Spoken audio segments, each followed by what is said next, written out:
Concrètement, l'account-based marketing, c'est le fait d'aller chercher non pas des leads, mais d'adresser des leads, donc des contacts individuels de personnes qui vont être intéressées par ton produit ou ton service, mais d'aller travailler une liste de comptes qui sont intéressants pour toi. Parce qu'il y a beaucoup de boîtes qui veulent faire de l'ABM, et parfois j'ai des clients qui me disent il paraît que c'est bien l'ABM, mais au final, elles savent pas vraiment pourquoi. Il n'y a pas forcément besoin d'adresser une multinationale gigantesque pour que ce soit pertinent de faire de l'ABM. Il faut que tu aies un terrain de jeu qui soit délimité, des personnes qui soient identifiables, des entreprises identifiées, et que ce que tu vends ait suffisamment de valeur pour que ça vaille le coup de pas faire un marketing de mass market. C'est très dur comme question, t'as raison. Ouais.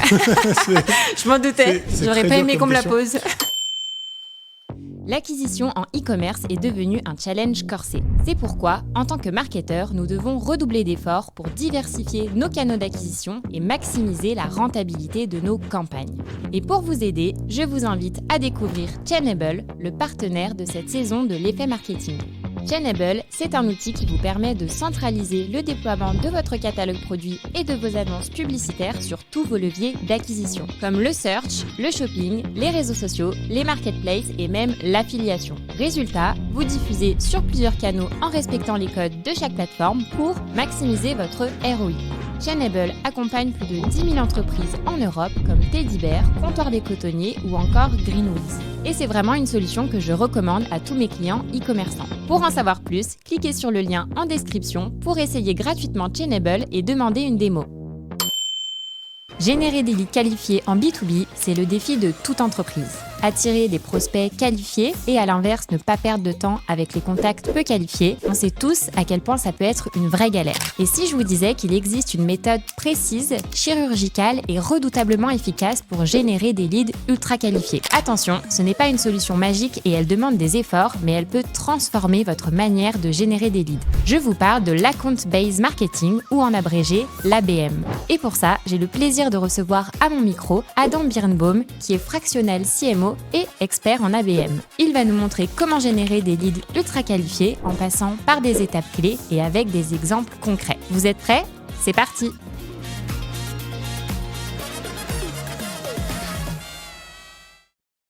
Hello Adam! Bonjour! Bienvenue sur le podcast, très contente de te recevoir pour parler d'ABM.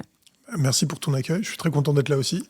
Ce que je te propose peut-être pour démarrer, c'est déjà qu'on commence par définir ce que c'est l'ABM, l'Account-Based Marketing, parce que ça ne parle pas forcément à tous nos auditeurs. L'Account-Based Marketing, c'est un gros mot qui est très utilisé en marketing, mais le concept au final est assez simple derrière. Et je pense qu'on peut saisir cette opportunité pour essayer de montrer concrètement ce dont il s'agit. Et comment est-ce qu'on peut actionner assez simplement au final ce type de stratégie. Donc concrètement, l'account-based marketing, c'est le fait d'aller chercher non pas des leads, d'adresser des leads, donc des contacts individuels de personnes qui vont être intéressées par ton produit ou ton service, mais d'aller travailler une liste de comptes qui sont intéressants pour toi. Okay. Donc on va expliquer la méthodologie après, mais tu vas définir une liste de comptes qui sont pertinents pour toi et essayer de les adresser de manière ultra personnalisée. C'est vraiment ça la clé de la chose, c'est tu changes d'optique, tu passes de l'optique lead à une optique de compte et aller adresser de manière la plus large et pertinente possible ces comptes-là. Voilà. Et quand tu parles d'un compte, ça correspond à une entreprise dans laquelle tu peux avoir finalement plusieurs points de contact et du coup plusieurs personnes avec qui tu vas pouvoir échanger. Exactement, ouais, c'est ça. L'idée, c'est que en fait, on se rend compte d'autant plus en B2B, il y a beaucoup de ventes qui sont extrêmement complexes, qui impliquent beaucoup de personnes qui vont devenir des petits acheteurs dans ta partie, des gens qui doivent valider, qui doivent être, ou en tout cas qui ne doivent pas bloquer certaines parties de ta vente. Et donc tout ça, ça forme ce qu'on appelle un comité d'achat, ou un buying committee en anglais. Et ce comité d'achat-là, tu vas retrouver donc différents patrons de département en fonction de la solution que tu vas vendre, par exemple. Et ces personnes-là, au final, on se rend compte qu'on doit tous les convaincre pour réussir à vendre quelque chose. C'est très rare de réussir à vendre un produit ou un service en B2B à une entreprise en passant que par une personne. Ou alors c'est vraiment que tu vends quelque chose de ultra spécifique et dès que l'entreprise prend un peu de taille et que tu as une cible qui est suffisamment importante, ça arrive quasiment jamais d'avoir un seul interlocuteur en fait. Donc il y a un tas de personnes à convaincre. Donc la question de l'ABM, c'est comment est-ce que tu vas réussir à adresser l'ensemble de ces personnes-là de la manière la plus pertinente pour eux, au bon moment, et de façon très personnalisée au final. Et tu vois, du coup, là, on parle de compte, donc d'entreprise. Moi, quand tu me dis compte, ça me fait penser à grand compte, donc grande entreprise, grosse structure, CAC 40, tout ça. Est-ce que l'ABM, c'est réservé à ce type de structure-là, ou finalement, ça peut s'adapter à plusieurs types d'entreprises ? Alors, il y a de ça forcément dans l'idée, dans le sens où si tu cibles des TPE, non, t'as pas d'intérêt à faire de l'ABM. Déjà parce qu'il n'y a pas de comité d'achat en général. T'as une seule personne qui va être le patron de la boîte et c'est lui qui prend les décisions tout seul et puis voilà. Mais c'est pas forcément l'extrême inverse de uniquement des très très grands comptes. Okay. Y a un entre-deux qui existe. Et au final, ce qu'il faut chercher surtout, plutôt que la taille d'entreprise en elle-même, c'est la taille de ton panier moyen que tu vas vendre, parce que ça va te permettre de doser l'effort que tu dois mettre en termes de personnalisation et d'approche extrêmement chirurgicale. Donc c'est vraiment ça l'idée, c'est de dire, il n'y a pas forcément besoin d'adresser une multinationale gigantesque pour que ce soit pertinent de faire de l'ABM. Il faut que tu aies un terrain de jeu qui soit délimité, des personnes qui soient identifiables, des entreprises identifiées, et que ce que tu vends ait suffisamment de valeur pour que ça vaille le coup de ne pas faire un marketing de mass market. C'est vraiment ça le point clé, c'est de dire à quel moment ça devient suffisamment intéressant de les adresser de manière personnalisée. Et là, tu bascules dans de l'ABM. Ouais, et du coup, point intéressant à repréciser, comme tu disais, c'est que du coup, là, on est sur une démarche ultra personnalisée et comparée à plutôt, parce qu'on pourrait se dire, du coup, quelle est la différence entre une stratégie d'ABM et une stratégie de prospection ou de marketing plus classique en génération de leads. C'est vraiment ce côté où on identifie des entreprises, des comptes avec lesquels on a envie de travailler, VS une campagne de prospection que je peux lancer avec peut-être un petit peu plus d'automatisation et ce côté scrapping ou des campagnes de génération de leads sur du Google Ads, LinkedIn Ads. Ouais, c'est ça. Puis tu as vraiment le côté quel est le niveau de précision que va apporter en soutien ton marketing à ce type de campagne-là. Okay. C'est vraiment ça. Au final, tu vois, il y a 3 grands types en général, on dit d'ABM. Tu as de l'ABM qui est du pur one-to-one, donc tu t'adresses à une entreprise de manière extrêmement précise parce que tu as beaucoup travaillé sur le ciblage. Tu sais que cette entreprise, de par sa situation actuelle, ses finances, ses plans d'expansion à l'international ou que sais-je, elle a le besoin auquel répond ton produit. Et donc, à partir de là, tu vas construire des outils entièrement personnalisés sur le plan marketing pour aller les voir, avec des contenus personnalisés, avec des dîners personnalisés pour aller rencontrer des influenceurs de ton domaine, etc. Et donc, c'est vraiment une approche entièrement tournée vers eux et que vers eux. Après, tu as de l'ABM qui est plutôt pour un entre-deux, on va dire, qui est du one-to-few, on dit. Donc, tu t'adresses à quelques personnes, mais qui sont dans les mêmes typologies de situation.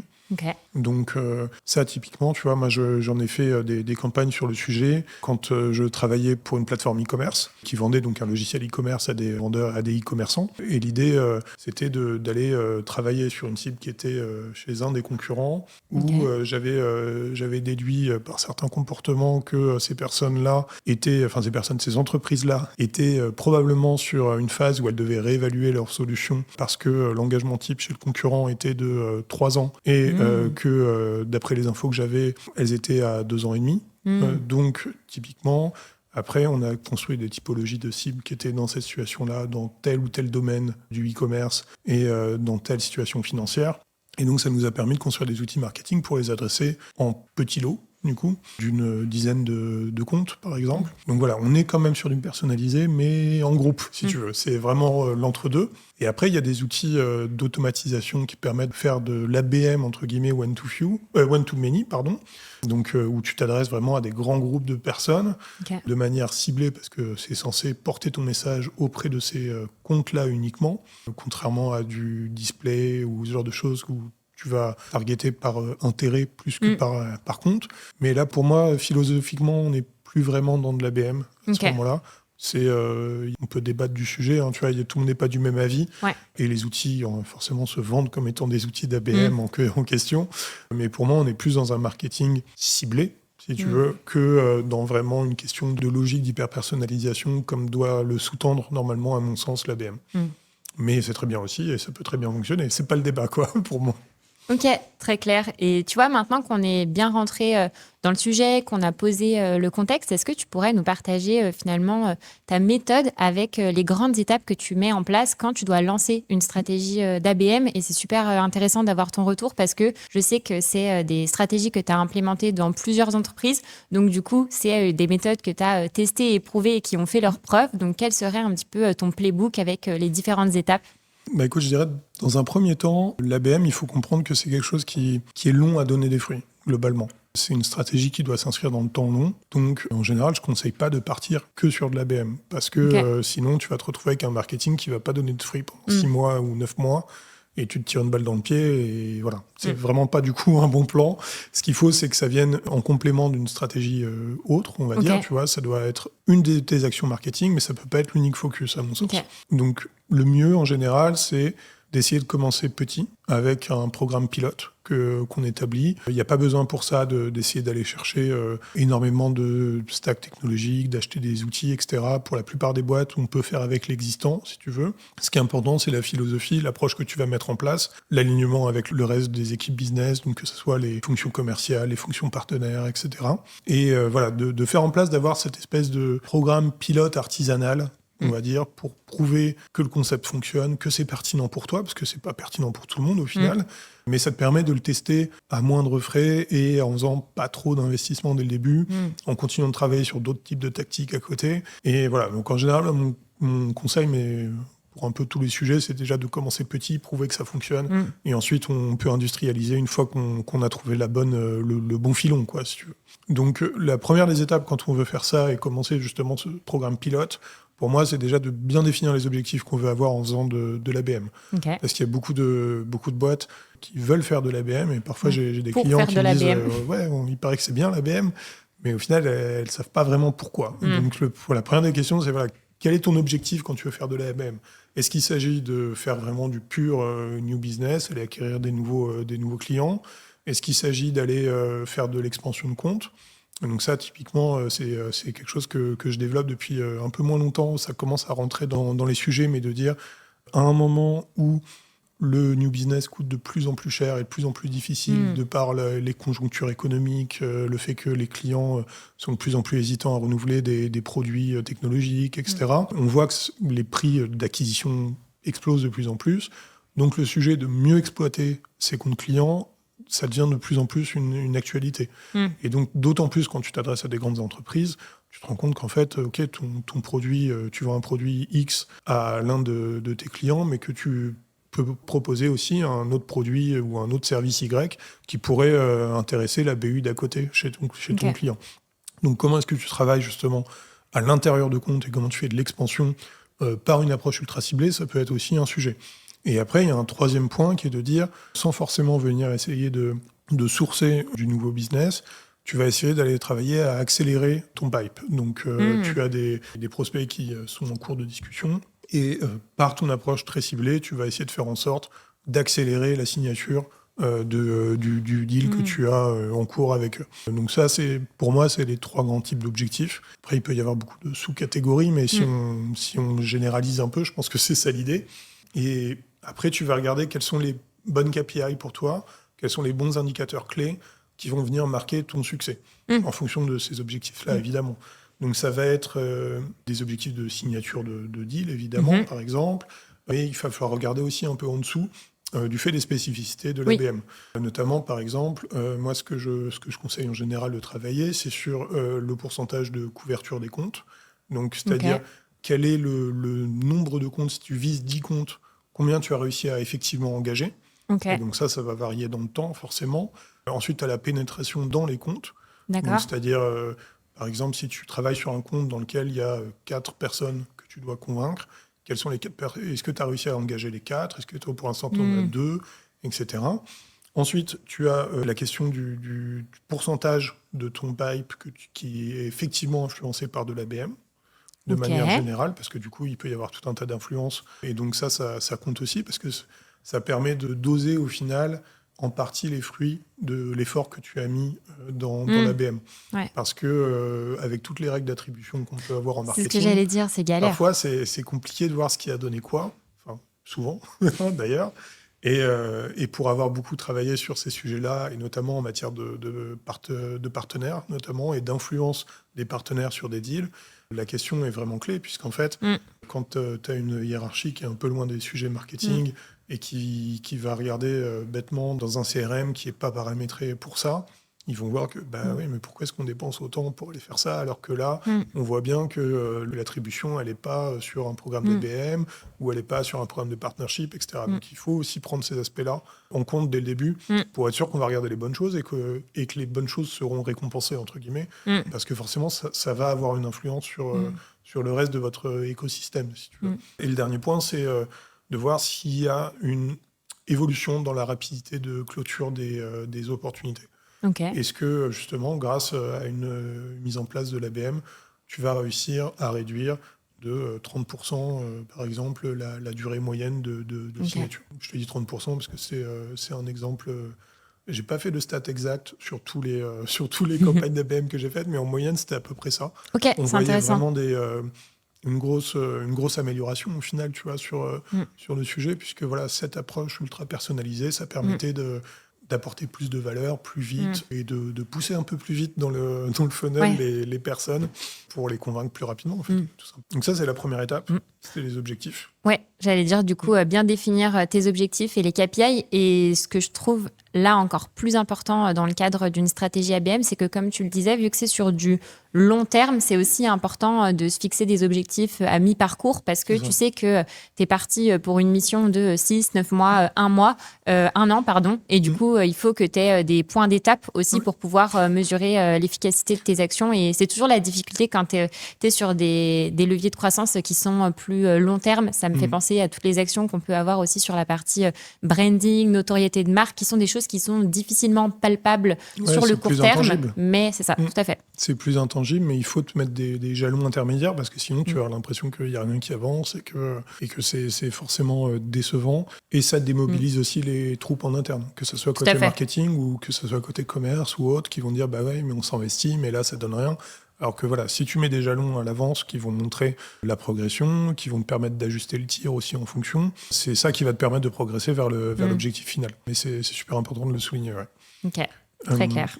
Donc, une fois que tu auras défini tes objectifs, tu vas passer à la seconde étape. Et cette seconde étape, c'est la définition de tes comptes cibles, si tu veux. Donc, qui je vais aller chercher, qui tu as envie d'aller chercher. Là, le sujet, c'est d'aller beaucoup plus loin que ton ICP. Donc, ton ICP, c'est ton type de client cible, parfait, idéal. Donc là, il faut aller beaucoup plus loin que ça, parce que justement, là, tu es censé aller sur des données qui sont bien au-delà du pur firmographique. Donc, tu dois aller chercher, en fonction des intentions que tu peux essayer de deviner de la part de ces clients. Il faut connaître leur stratégie, quels sont leurs plans pour les années à venir. Il faut aller voir en fonction de... Je ne sais pas, par exemple, s'ils ont fait de l'acquisition externe, s'ils ont fait des levées de fonds, s'ils ont un comportement sur le marché qui correspond à celui qui peut correspondre à quelqu'un qui est en phase d'acheter un produit comme le tien. Voilà, il y a tout un tas de produits où tu dois essayer de voir quels sont de produits, de critères, pour essayer de deviner au final quels sont les comptes qui peuvent avoir une intention crédible d'aller acheter un produit comme le tien. Il y a des boîtes aujourd'hui qui vendent de l'intent comme ça, donc qui te vendent le fait qu'elles ont perçu des intentions. Mais moi, j'ai jamais été convaincu encore par ça, je t'avoue. Je demande que ça, à être convaincu, mais pour l'instant, j'ai pas été convaincu par les boîtes qui proposaient ça, notamment parce qu'en général, au final, elles se basent sur des comportements qui sont... il a visité tel site, il a fait telle chose sur Internet. Et ça, déjà, ça me paraît pas toujours pertinent, parce que tu peux visiter des sites sans forcément vouloir passer à l'achat ou ce genre de choses. Et après, en plus de ça, c'est potentiellement une data qui est partagée entre l'ensemble du marché. C'est-à-dire que quand tu auras l'info, les autres potentiellement l'auront aussi. Donc, je suis assez dubitatif par rapport à ça. Pour moi, c'est surtout l'intelligence commerciale qui doit être mise à contribution sur le sujet, en ayant le contre-exemple, qui est qu'il ne faut paradoxalement pas trop écouter le commerce sur le sujet, puisque en fait, le cliché, c'est le commercial qui va justement te faire la liste du CAC 40 et qui va dire voilà, c'est ces comptes-là qu'il faut. J'allais te demander, est-ce qu'il faut qu'on aille chercher la dream list où est-ce que tu places ton curseur? Donc pour moi, il ne faut pas la dream list, il faut la liste qui est réaliste. Si tu veux. C'est vraiment ça le truc. Après, voilà, si c'est réaliste d'aller chercher l'ensemble du CAC 40, c'est très bien, vas-y, fonce. Mais en général, ça ne l'est pas, sauf exception. Et donc, voilà, il faut que tu sois en capacité, et il faut avoir le leadership marketing, si tu veux, pour apporter ce besoin de pondération et de dire, bah non, je ne vais pas utiliser mes ressources, qui sont forcément limitées. On a tous des problèmes de budget, de ressources humaines, etc. On doit utiliser les ressources de manière intelligente. Et la manière la plus intelligente, en général, c'est pas de chasser toutes les plus grosses boîtes de la planète. C'est de chasser les boîtes qui sont pertinentes pour toi et qui vont avoir des grandes chances de closer, qui correspondent à l'ensemble des critères que tu as fixés, etc. Donc il faut avoir cette intelligence commerciale, il faut mettre à contribution le commerce, parce que c'est évident et c'est eux qui sont les premiers bénéficiaires à la fin de ça, mais il faut pas tomber dans le travers de faire la wishlist comme ça, qui en général mène absolument à rien, si ce n'est à dire ah bah non, c'est nul, la BM ça marche pas. Donc il faut pas tomber dans ce travers-là. C'est vraiment ça le truc. Et comment est-ce que tu fais pour pas te planter à cette étape-là? Parce que pour moi, c'est vraiment l'étape cruciale, qui est que si les comptes que tu as identifiés et que tu vas essayer de rentrer en contact après derrière avec eux sont pas les bons, bah du coup déjà tu pars mal. Et la question que je me pose, c'est qui s'occupe de ça en interne? Du coup, ça, j'ai compris, tu avais l'air de dire que c'était un mix entre l'équipe marketing, l'équipe commerciale. Mais comment est-ce que tu fais ça? Tu vois, combien de temps ça prend? Est-ce que c'est un workshop? Est-ce que après c'est un Google Sheet où on va se mettre des scorings? Parce que je trouve que cette étape-là, elle n'est pas évidente, et tu peux avoir soit ce truc de tu te précipites trop vite et voilà ma liste de comptes, soit je vais vers la facilité, en plus, comme tu disais, voilà, d'achat de bases de données, du coup, que tous mes concurrents vont pouvoir avoir. Pas tomber non plus dans le piège de la wishlist, du coup inatteignable, et en même temps pas passer non plus 3 mois, 6 mois, 1 an à établir sa liste, parce que à un moment donné il faut y aller, quoi. La situation idéale, c'est celle où tu as un peu de recul sur ton marketing. Si tu sais que l'année dernière on a réussi à signer 10 nouveaux comptes qui sont vraiment le rêve pour nous, et là tu vas regarder quels sont ces comptes précisément, qu'est-ce qu'ils ont en commun, quelle grande typologie tu peux essayer de trouver dedans. Et ça peut te permettre de commencer une liste qui est basée là-dessus. Parce que du coup, tu sais que ton produit ou ton service correspond à leurs attentes. Tu sais que ça a bien fonctionné, que tu as réussi à les cibler et à les signer l'année dernière. Donc voilà, tu as beaucoup d'indices qui te montrent que là, tu vas avoir des facilités au final. Pas forcément des facilités, mais en tout cas une certaine facilité, oui, de dire voilà, ça correspond quand même à un besoin, nous on est alignés avec ça, ça peut fonctionner. Donc, je dirais que le plus simple et le plus naturel, c'est ça. Ce qui est plus difficile, c'est quand tu pars de rien, entre guillemets. Ça, c'est pareil partout. Voilà, quand t'as rien, c'est toujours plus difficile. C'est plus difficile. Tu es obligé de peut-être de justement plus prendre en compte, non pas la data qui est inexistante et à croire le marketing, entre guillemets, parce qu'il n'y a pas grand-chose. À ce moment-là, il faut plutôt se rallier au commerce ou aux partenaires, en essayant d'avoir le plus de jugeote au milieu de tout ça et de tempérer certaines ardeurs quand il y a besoin, quoi. C'est un peu ça le travail d'équilibriste qu'il faut mener. Ok, trop cool. Et si tu veux, on peut passer à l'étape suivante. Et l'étape suivante, qui est notre étape 3, du coup, une fois qu'on a défini nos comptes cibles, il va falloir qu'on aille faire une cartographie de l'ensemble des personnes qu'on a envie d'adresser dans ces comptes cibles. En effet. Donc, il faut partir pour ça de tes personas. Donc, en général, c'est un travail qui doit être antérieur, d'avoir défini quels sont les personas qu'on adresse pour atteindre nos objectifs. Bien que ce soit un bon moyen de revoir ces sujets-là aussi, parce qu'il y a plein de boîtes dans lesquelles on établit des personas à un moment, parce qu'il y a quelqu'un qui est venu, qui a fait le boulot, et puis après ça reste dans un coin et ça prend la poussière. Là, l'idée, c'est d'essayer de retrouver quels sont les vrais personas qui sont pertinentes pour toi, qu'est-ce que tu as envie de porter à chacune de ces personnes-là. Donc en général, moi, ce que je fais, c'est vraiment un truc tout bête, c'est un Excel. J'ai une liste des 4, 5, 6, ça dépend de ce qu'on vend, mais voilà, des personnes clés, des types de personnes clés qu'il faut réussir à atteindre. En face de ça, on met quelles sont leurs fonctions, quels sont leurs objectifs personnels, leurs challenges. Et toi, ensuite, tu vas essayer de mettre dans un Excel tout bêtement comment tu y réponds, en fait. Comment ton produit va y répondre d'une manière ou d'une autre. Et il faut réussir à identifier quel va être le rôle, si tu veux, dans l'achat de chacune de ces personnes-là. Donc, tu vas avoir la personne qui va être celle qui va signer, mais en fait, elle n'est pas vraiment décisionnaire. Le CEO de la boîte, par exemple. Après, tu vas avoir un directeur digital, par exemple, qui va être celui qui va effectivement être l'utilisateur de ton outil. Mais en fait, pour signer, pour donner son go, il faut aussi convaincre le CFO, il faut convaincre le directeur e-commerce, il faut convaincre tout un tas de personnes qui risquent d'être des bloqueurs au final, si tu veux, à ton avancée. Donc il faut que tu identifies pour chaque rôle quelle est la personne qui va être le decision maker, donc la personne qui va vraiment signer, celui qui va être ton champion, qui va porter ton projet, celui qui risque d'être un bloqueur, celui qui risque d'être un influenceur, donc il a son mot à dire, mais c'est pas vraiment lui qui choisit à la fin. Et donc, une fois que tu as tout ça, tu vas essayer vraiment de comprendre quelle est la psychologie derrière les motivations de ces personnes-là.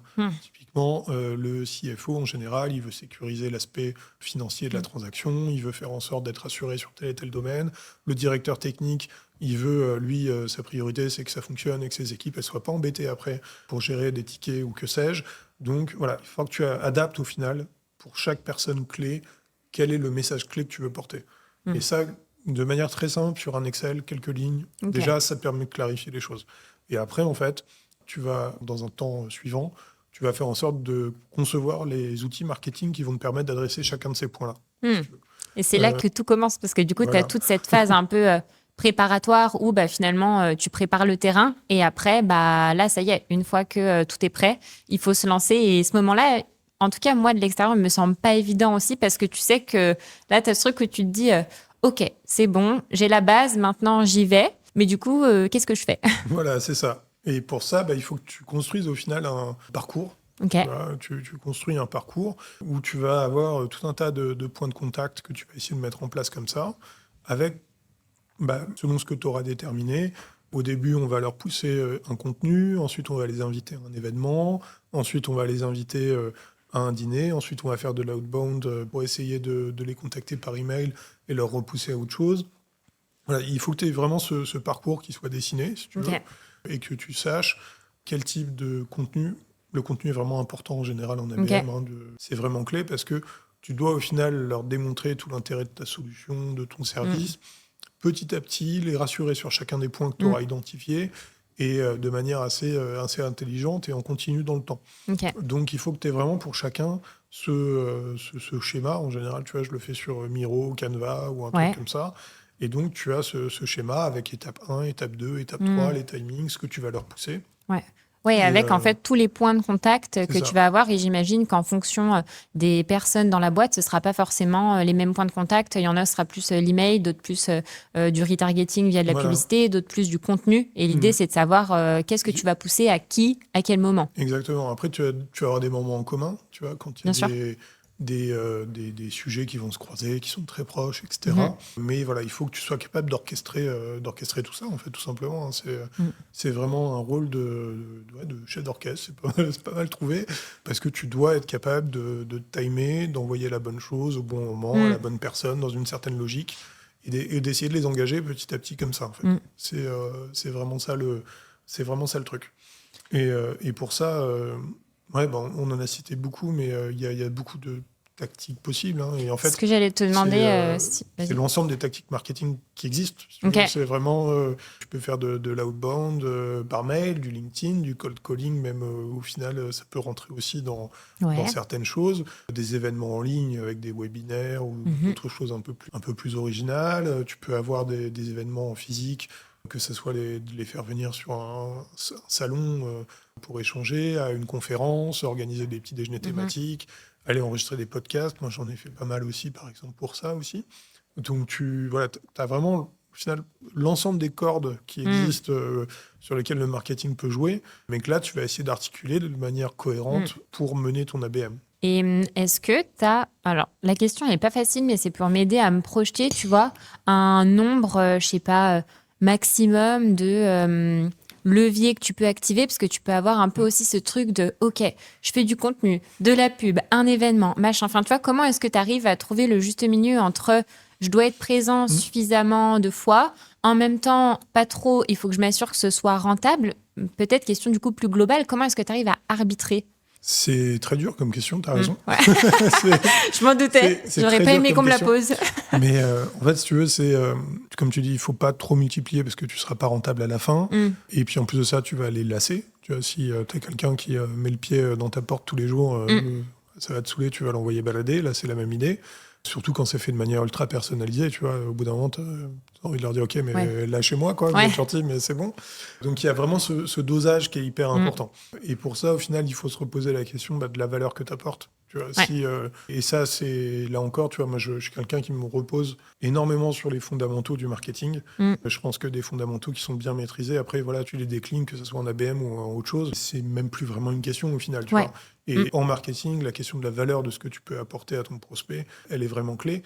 Et là, c'est la même chose. Si tu lui apportes de la valeur à un rythme régulier, ça posera pas vraiment de problème, ça va te permettre de rester présent, etc., et de bâtir cette relation-là. C'est sûr que si tu passes en mode harcèlement avec des choses un peu bêtes et méchantes et qui n'ont aucun intérêt, ça va mal se passer. Donc c'est vraiment une question d'équilibre, mais qui est propre à chaque entreprise aussi, et au véritable apport que tu vas réussir à créer. Si tu veux, c'est vraiment ça. Mais après, tu vois bien ce qui va intéresser ou pas intéresser. Et c'est des choses qui peuvent aussi évoluer dans le temps. Et à part tester en essayant de faire en sorte d'avoir la meilleure intuition de par ton expérience, de par tout ça, il n'y a pas vraiment de règle absolue pour moi, si tu veux. Si ce n'est d'essayer de vraiment pas trop harceler, tu vois, il n'y a pas vraiment de règle absolue à part ça, quoi. Et je rebondis sur un point que tu as mentionné que je trouve très intéressant. Tu disais de se dire, en fait, c'est pas forcément uniquement des canaux qui vont être dédiés à ta stratégie d'ABM, c'est d'autres leviers que tu as déjà activés, en fait, finalement, par ailleurs. Peut-être que tu as déjà une communication sur LinkedIn en organique, peut-être que tu fais déjà des sessions de prospection. Et du coup, c'est comment est-ce que tu arrives à finalement intégrer ta stratégie d'ABM aux leviers existants, plutôt que se dire, bah voilà, ma stratégie d'ABM, on lance ça. Tu as aussi ce côté un peu malin, pragmatique, de se dire comment est-ce que j'intègre tous les leviers que j'ai déjà à ma disposition pour qu'ils puissent servir ma stratégie d'ABM. Ça paraît logique une fois que je le dis, mais je ne l'avais pas capté du coup initialement, donc c'est pour ça que je rebondis dessus. C'est tout à fait logique et c'est sûr qu'il y a beaucoup d'enjeux là-dessus. Le sujet, c'est en général, c'est beaucoup par exemple comment tu peux réutiliser des contenus que tu as déjà. C'est ce que j'allais te demander, c'était vrai. Mais pour qu'ils soient utiles, parce que du coup, tu veux quand même qu'ils soient personnalisés, donc en général, tu dois quand même un peu les retravailler. Tu dois faire en sorte de changer un peu l'habillage ou changer un peu des choses comme ça. Mais voilà, c'est des choses qui se font quand même assez simplement. Et après, en termes de canaux, bah, voilà, tu vas jouer sur les cartes que tu connais, tu vas continuer d'avancer comme ça, en sachant qu'il n'y a pas forcément de problème de concurrence, de cannibalisme entre les canaux, parce que en fait, normalement, du fait de l'approche ultra perso que tu dois prendre, et bah, au pire, il verra une pub générique de ta marque, et puis après, il verra... Tu vois c'est pas vraiment...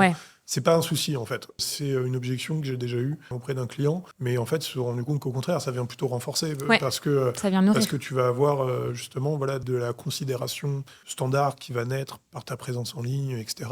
Et de l'autre côté, tu vas vraiment aller les piquer de manière plus précise grâce à ton approche en ABM. Donc, en termes d'équipe interne, si tu veux, c'est beaucoup de transverse et beaucoup de communication qui doit être faite. Parce que sur de l'ABM, tout le monde y est. Tout le monde doit apporter sa pierre en général, tu vois, parce que justement, ça sollicite un peu en transversal toute ton équipe marketing. Ça sollicite même au-delà de ça, parce que ça touche les fonctions de SDR, de BDR, de sales, de partnership aussi, parce que moi, j'ai beaucoup aimé faire de l'ABM avec des partenaires.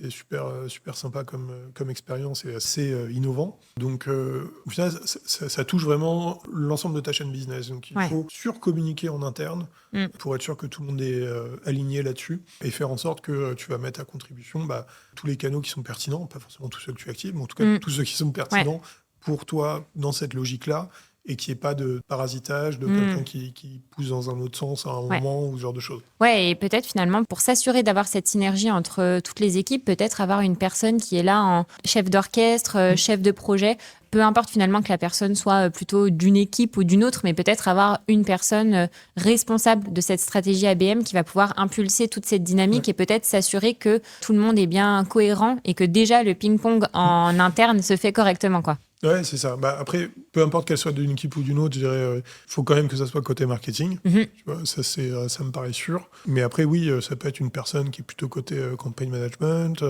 J'ai vu des stratégies d'ABM qui étaient portées justement par une personne qui était plutôt en charge de la coordination de contenu, par exemple, et qui a été super efficace parce qu'elle avait justement un œil ultra pointu sur les contenus à utiliser, sur ce genre de choses, et ça a permis d'avancer beaucoup plus vite, en fait, sur certaines choses. Donc, il n'y a pas vraiment de règles là-dessus. En général, ça reste quand même, on va dire, côté campaign management, parce que c'est des gens qui sont en transverse, on va dire, tu vois, déjà sur ces sujets-là. Donc, assez naturellement, c'est des gens qui peuvent prendre le rôle, mais il n'y a pas vraiment de règles non plus là-dessus. Ok. Et tu vois, là, on se parle de contenu. Moi, ça m'intéresserait pour que ce soit le plus concret possible. Si tu pouvais nous partager une campagne justement d'ABM que tu as lancée qui intègre justement du contenu, comprendre un petit peu comment ça s'articule et quels sont finalement les livrables, les contenus qui sont produits derrière et comment tu fais vivre ça. Si tu veux, je peux te reprendre l'exemple de la campagne tout à l'heure dont j'ai parlé, où on travaillait sur des cibles de compte qui étaient supposément un peu plus à même de nous répondre du fait qu'elles allaient bientôt renouveler potentiellement leur contrat auprès d'un concurrent. Donc typiquement, c'était de la vente au détail de vêtements sur lesquels ils sont, donc des retailers de la verticale mode. Ces comptes-là, en fait, on les a adressés parce que le secteur de la mode était aussi en difficulté, qu'elles avaient besoin de se réinventer, notamment sur des sujets de vente omnicanal, etc. Donc il y avait un vrai besoin d'outillage, si tu veux, pour essayer de survivre dans un secteur qui était globalement en difficulté. Donc il y a ce point-là qui était identifié. À partir de là, on a essayé de construire tout un tas de contenus qui devaient leur montrer l'intérêt, selon les différentes personas, de partir sur une technologie qui serait mieux à même de les accompagner sur le sujet. Donc, pour chacun, on a construit des différents types de contenus. Il y avait des contenus écrits, type livre blanc, guide, etc., qu'on a essayé de faire de la manière la moins ennuyeuse possible, parce que c'est toujours un peu tricky. On a fait des podcasts sur le sujet, y compris certains où on a réussi à inviter certaines de nos cibles à participer au podcast, qui est quand même ce qui crée une relation aussi, qui est vachement importante, et ce qui souligne le besoin pour une marque d'avoir aussi sa propre plateforme de médias. C'est quand même très, très intéressant de creuser le sujet.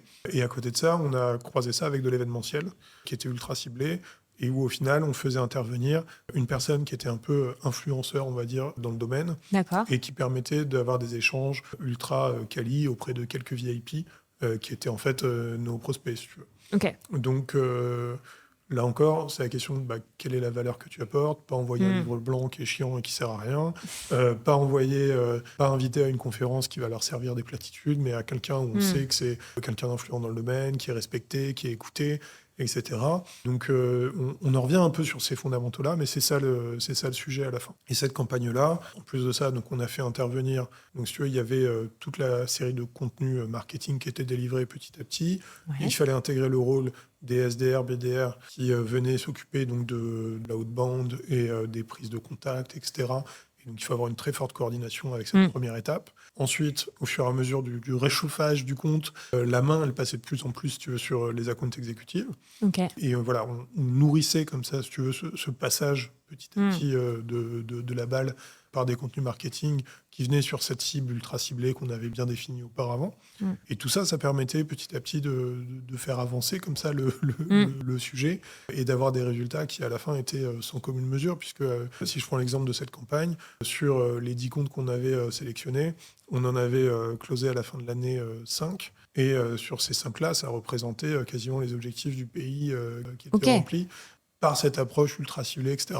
Donc c'était super intéressant à faire, et c'était vraiment un exemple clé, je pense, pour moi, qui faisait appel à différents types de contenus, à l'alignement business. Et voilà, c'était un bon truc, je pense. Trop cool. Et pour clôturer cet épisode, selon moi, tu vois, si on devait retenir 3 points clés de notre échange et de tout ce que tu nous as partagé, je dirais que le premier, c'est vraiment l'importance du ciblage, comme tu le disais, de définir les bons comptes et les bons interlocuteurs qu'il va y avoir à l'intérieur de ces comptes-là.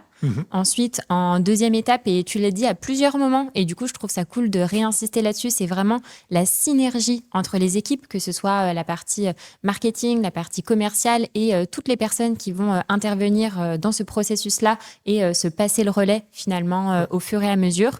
Et après, enfin, je dirais le plus évident, mais qu'il faut quand même garder en tête, c'est vraiment cette vision long terme et de se dire que voilà, on se lance dans un jeu qui va prendre plusieurs mois, si ce n'est dans certains cas peut-être même un peu plus. Et du coup, il faut vraiment être bien organisé dès le départ, avoir bien défini ces différents points de contact et canaux. Tout à fait. Exactement, tu résumes très bien le truc.